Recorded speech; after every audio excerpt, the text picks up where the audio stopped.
Rapper Kanye West and NFL legend Jim Brown recently met with Donald Trump to discuss a host of issues. While several star athletes and entertainers are running away from Trump, Brown and West are actually trying to make a difference.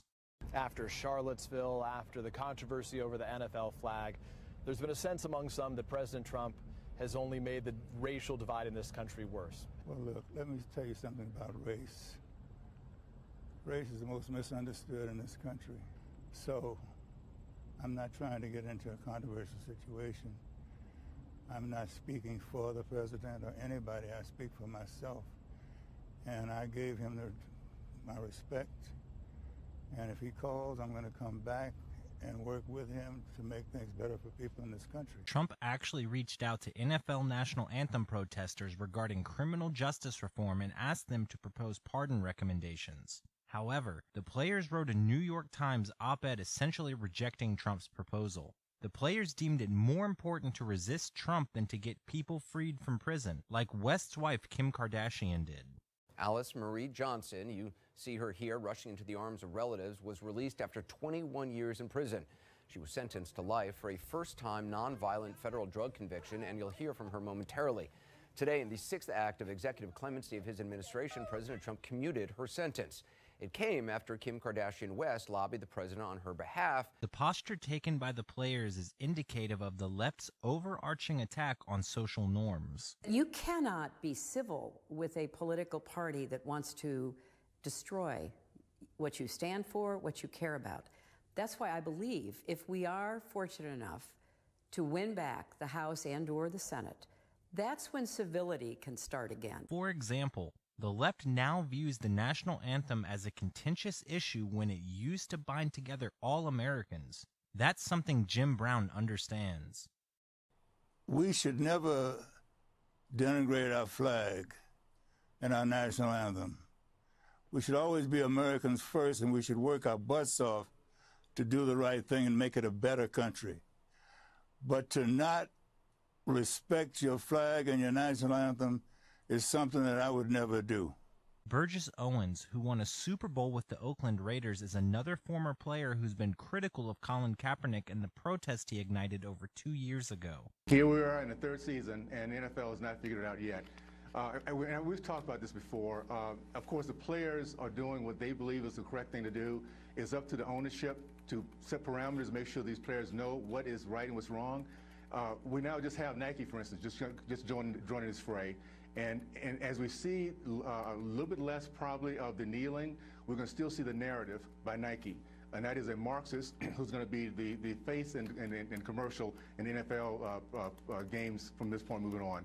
We have to look at the bigger picture and understand, America, that we're under assault. It's like 9/11 and Pearl Harbor. We're being assaulted by the left.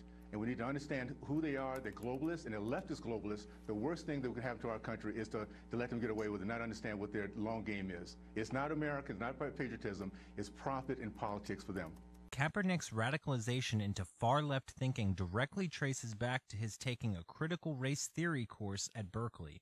Social science and humanities departments at universities have been completely overtaken by radical left faculty members over the past few decades. So it's no surprise Kaepernick has suddenly become a beacon for social justice. But NYU professor Michael Rechtenwald, who was a self-described communist before recently becoming a libertarian, peeled back the pernicious intent behind social justice.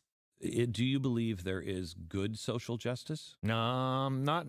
See, that's a word that sounds good, and this is one of the tricks of the left, is to use abstractions that sound wonderful, and how could you possibly not want that? Right. Well, there's no meaning to it at all, intrinsically, so to speak. There's been a lot of different versions of social justice over time. I mean, Catholics will say that's one of our... In fact, it was founded by a Catholic. Right. The phrase was founded by Luigi Tapparelli in 1841, when he wrote a massive tome about... Catholic social justice. And the difference being? The difference is it was conservative. And here's a case of cultural appropriation by the socialists and the left of a term that was actually a conservative term in the beginning. It was about establishing a kind of charity between people. It was a way of mitigating the difficulties that came with laissez-faire capitalism in the Right. beginning of the But it Industrial was Revolution. individual.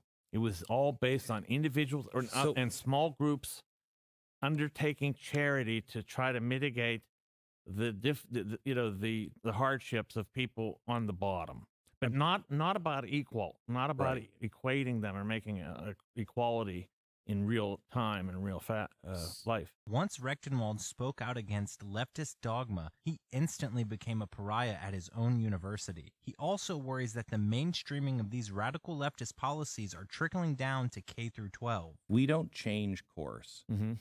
What does our future look like? Near future, even. Scary. What's coming? It's scary. I mean, it scares me to think that children are being indoctrinated, for lack of a better term, and I don't think it's really overstating it either, into this system of practical postmodernism or social justice from kindergarten up. I mean, and they're being told that this undermining of all of these social ontologies, like gender, like the family, that is good. This is the good. That it's good to be like this, and it's evil to oppose it. What do you do if you're... My granddaughter just started kindergarten. What do you do? I have to tell you that I pull them out of every public school and most private ones as well. I'd be very, very careful where I send my kids if I sent them anywhere outside of the house for education. I was never believed that I would be somebody saying homeschooling might be the best option, but I'm starting to think, yes, it might be the only option. If you don't want to end up with a kid who comes home one day as somebody else.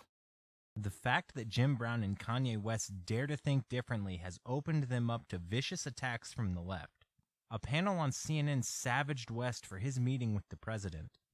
Kanye West is what happens when Negroes don't read. And we have this now, and now Donald Trump is going to use it and pervert it, and he's going to have somebody who can stand with him and take pictures. And he's an attention whore like the president. He's all of a sudden now the model spokesperson. He's the token Negro of the Trump administration. This is ridiculous. No one should be taking Kanye West seriously. He's clearly has issues. He's already been hospitalized. The assault on West was to be expected.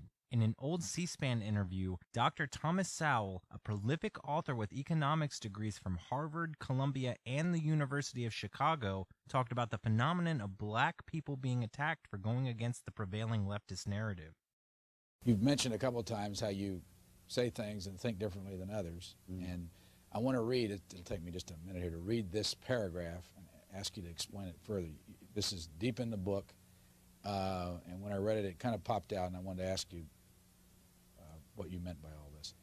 To any fundamental re-examination of the assumptions behind preferential policies. That's the name of the book. And still more so, any resulting change of policies can expect to encounter their vocal, bitter, and determined opposition, including inevitable charges of racism against outsiders, labels of traitor put on any members of their own group who disagree with them, who disagree publicly with them, and whatever other claims or charges seem likely to be politically effective. When you said labels of traitor put on any members of their own group who disagree publicly with them, were you talking about yourself? Only as one among many. Randall Kennedy up at Harvard did a very fine article in the Harvard Law Review last June, for which he was denounced as an academic minstrel and other things because he was out of step. I mean, people who raise their heads will set off a search and destroy mission because people have a lot at stake and they're sitting on a house of cards. They have many assumptions which simply cannot be examined carefully because those assumptions will collapse and they'll fall from a very high position to a very low position. And they are not about to tolerate people questioning what they're saying. Leftists will do anything for power. That includes destroying someone for having the audacity to question their orthodoxy. If you would like more real news that you can trust, hit the subscribe button on our YouTube channel.